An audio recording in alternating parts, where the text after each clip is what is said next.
Hi everyone, it's Az here from HeelvsBabyface in a chilly November evening here in the UK as my heater blares away to try and keep some semblance of circulation going.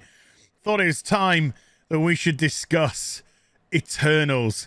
Now, if you saw yesterday's Friday Night Tights, you got a nice little starter course and, let's be honest, a bit of main as well.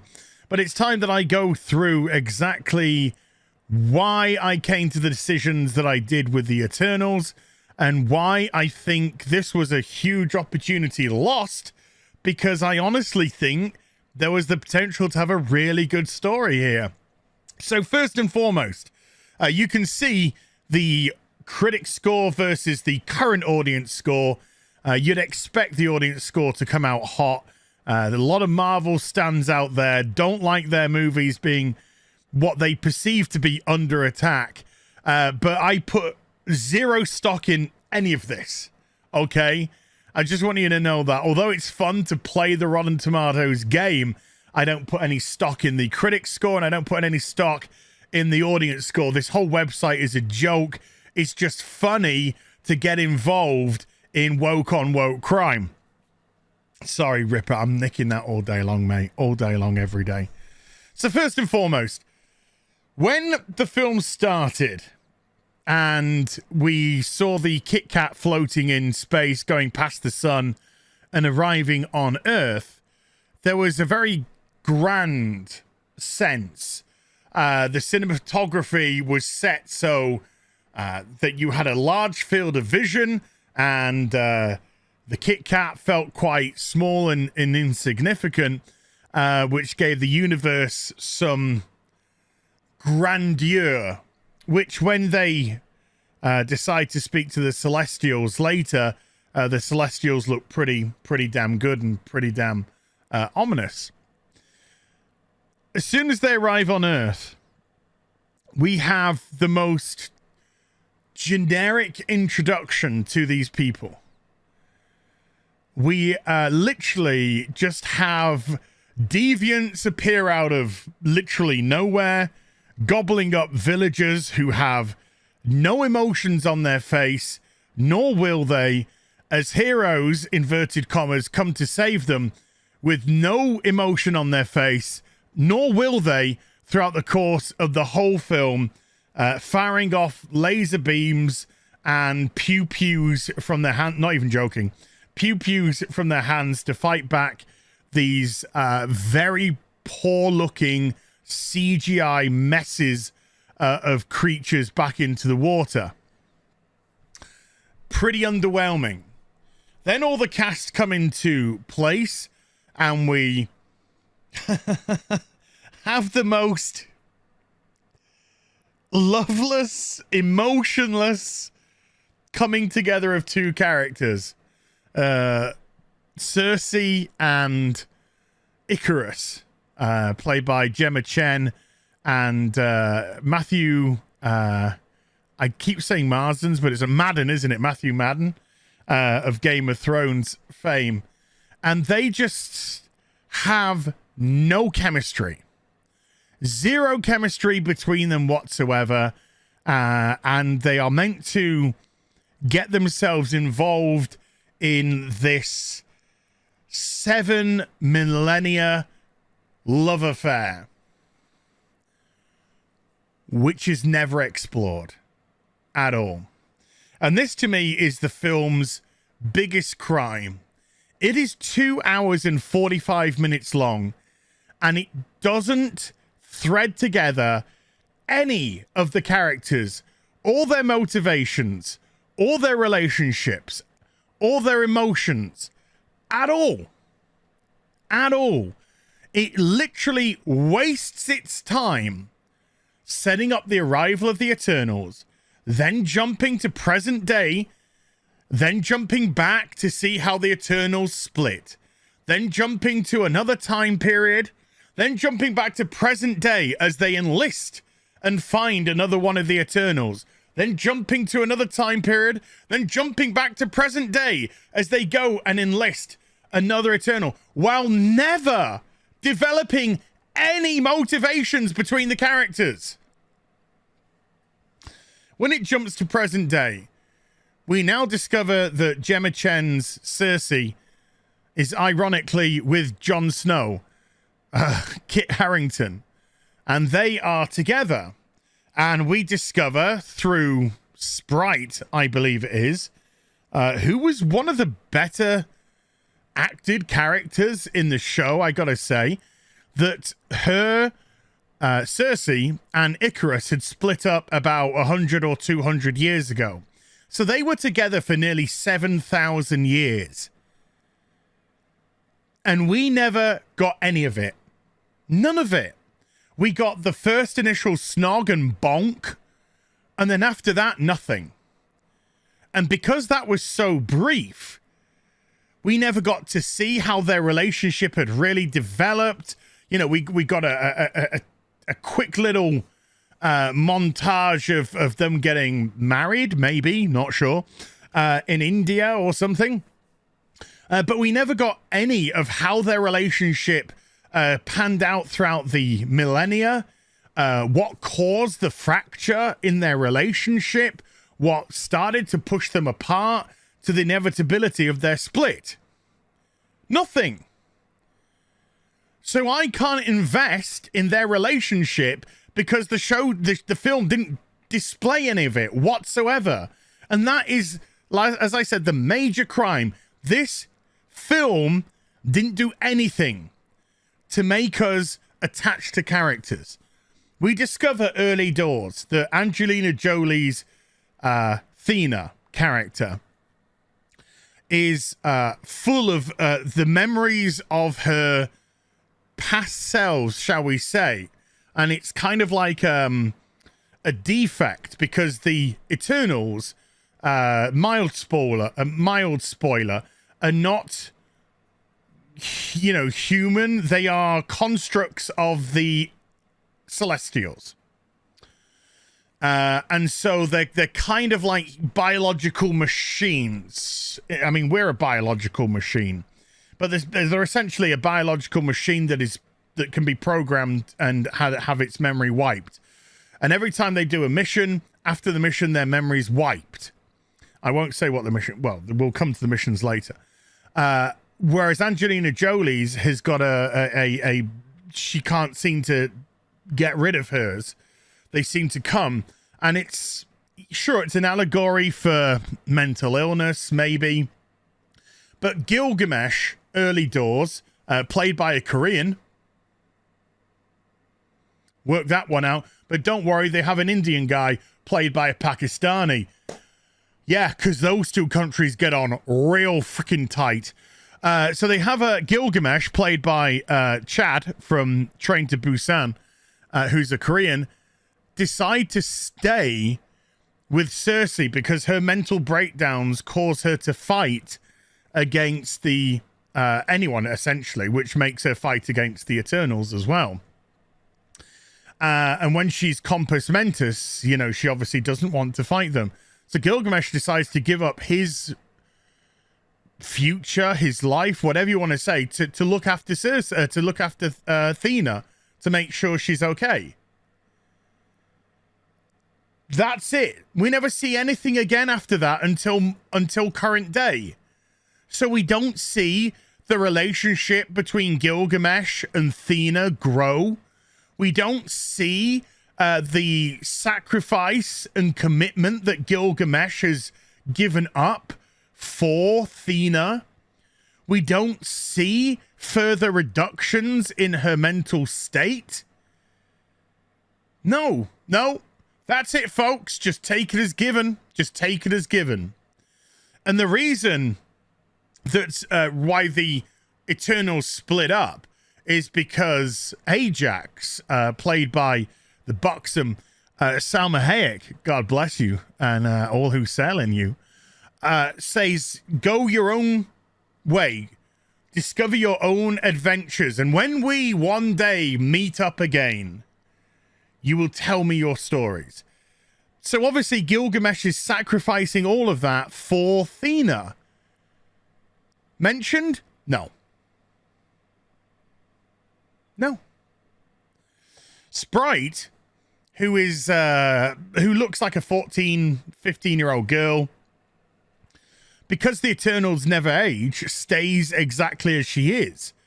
And her drawback is that she's split between two worlds. She can't age, so she can't grow up. She can't fall in love. She can't experience what adults would experience because she's a kid.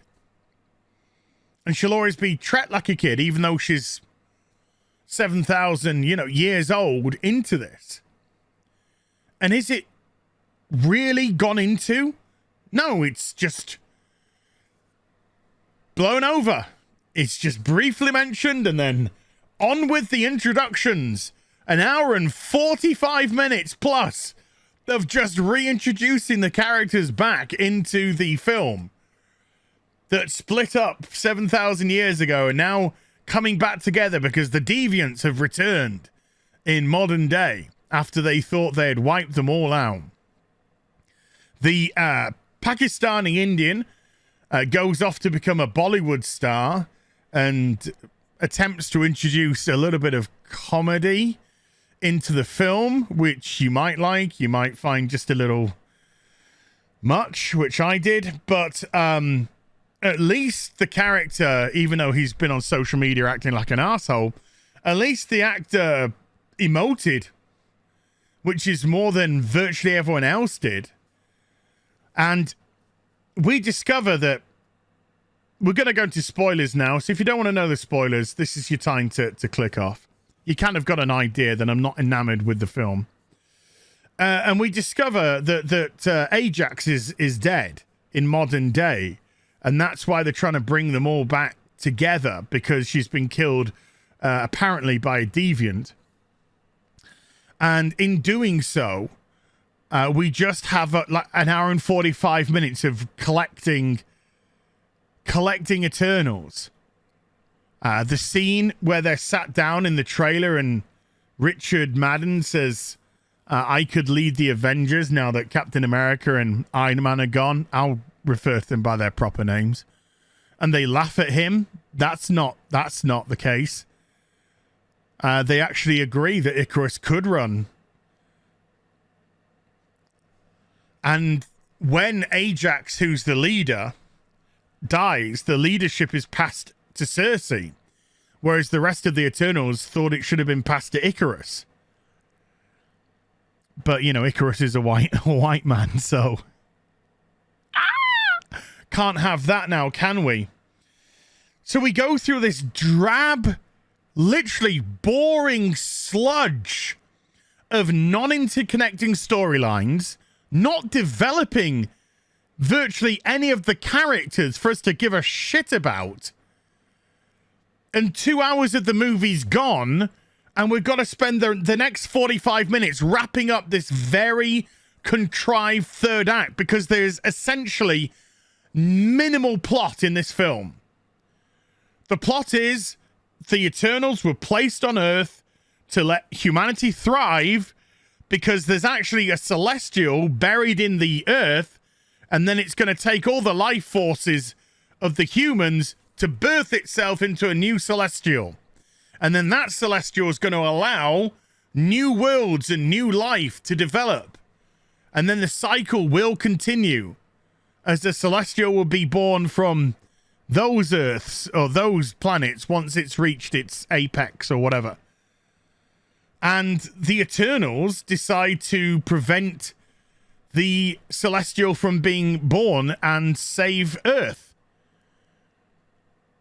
For some reason that's never really gone into, other than there's a lot of humans.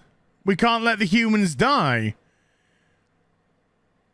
But they're programmed by the Celestial to do their job. So it's weird that they can break their programming so easily because we're humans.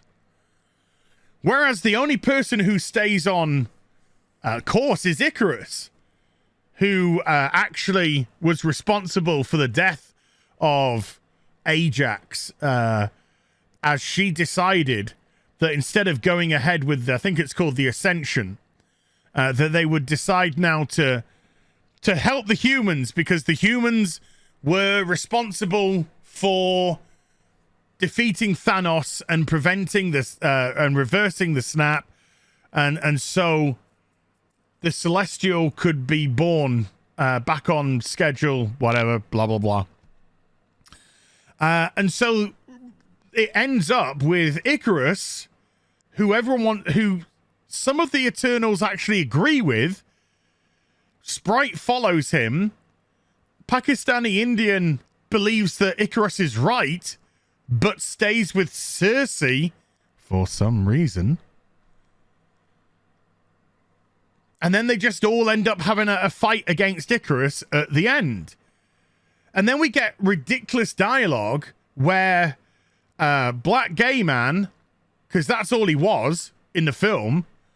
And I haven't even mentioned disabled girl, because disabled girl was literally in the film to be disabled. It made no sense that a Celestial would create a disabled person. And I don't mean that disrespectfully towards disabled people out there, but the logic doesn't make sense. Why would you create these beings to destroy the deviants and give one a defect which could lead to their death because they wouldn't be able to hear? And then not only that, they give the one who's deaf super speed, so she's just running around miles away from them, so she can't even hear them when if they need to call. So she was literally just there to be disabled representation, just like the black dude was there to be fat black gay representation. Served no other purpose, none. And he concocts a trap where he gets Icarus stuck into it, and he says to Icarus, "I've been waiting a long time to clip your wings."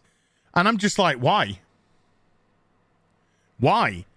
The film has not in any capacity shown any animosity between you and Icarus. None. So why would you say that line? It doesn't make sense, because you wasted all the fucking time in your movie just reintroducing characters and not giving them any relationship, bonding, or purpose. Is it because he broke your flipping IKEA table? You seem to be happy to see him. Really, really weird. And then they decide to combine their powers and give their powers essentially to Cersei, funnel their powers into Cersei, so she, because she can manipulate molecules, she can freeze the Celestial before it's born, which she does. And Icarus decides to help them in the end do that. And then when he does, he's like, okay, I'm going to fly into the sun and kill myself now. Bye.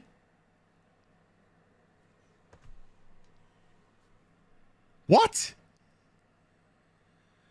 Now, as you can probably gather, this is a film that has essentially no plot, that is absolute mess, as they try to juggle every single character while not doing what they should have done with the characters, which is bond them together and make us see how much they meant to each other and how much they cared and how the relationships between them truly operated. No, they just waste their time going to each person's house and going, Ajax is dead, do you want to come help us? Well, I got my boyfriend here, or I've got my Bollywood here, or I've got my town full of zombies here. And then having to go through a rigmarole of probably a deviant turning up, or some, pathos. A waste of absolute time. To add to that, the cinematography was flat as a pancake. Flatter than a Marvel comic woman's chest. Absolutely no excitement, no interest in the way that the cameras were positioned, that the shots were framed, that the film was presented. And then, of course, when a scene goes into full CGI mode, you get cuts everywhere and da-da-da-da-da, because the people doing the special effects are trying to make it as dynamic as possible. So you have this, like, special effects scene, flat.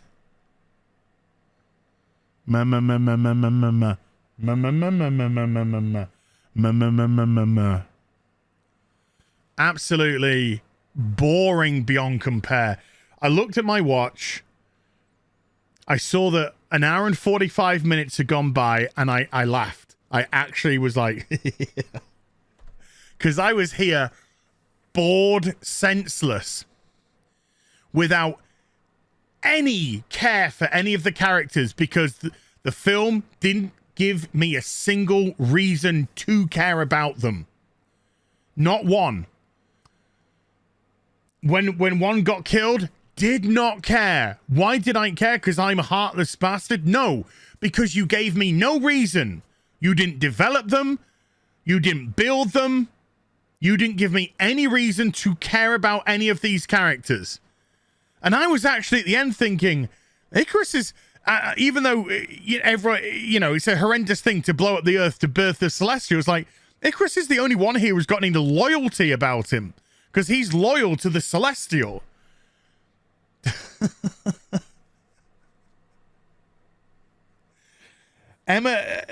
Gemma Chen, Richard Madden, Salma Hayek, all the others, apart from Sprite and Pakistani Indian man, just so flat. Their performances was just so bland and emotionless. That's all I can say. I would personally give this a 4 out of 10, and I think I'm being a bit generous because I know I've kind of torn this film another arsehole, but I would give this 4 out of 10 tops. I'm not even going to go into the end credit scenes because they were just don't give a shit. I will not see this film again. There is no reason for me to see this film again at all. It didn't excite me. It didn't interest me. I don't care. I didn't care about these characters. No, to me, this is a one and out. Thank you. Just like Black Widow, one and done. Thank you. Just like Chang-Ching, one and done. Thank you. Eternals, one and done. Thank you. No interest. Phase 4 is a disaster. So there we go, folks. That is my thoughts, feelings, opinions, and review of Marvel's Eternals. I hope you enjoyed the vid. If you did, do get a thumbs up. And also subscribe to the channel. Follow me on social media and YouTube for live streaming. Links are in the description box down below. And I'll be back with some more stuff very soon. You take care. Bye for now.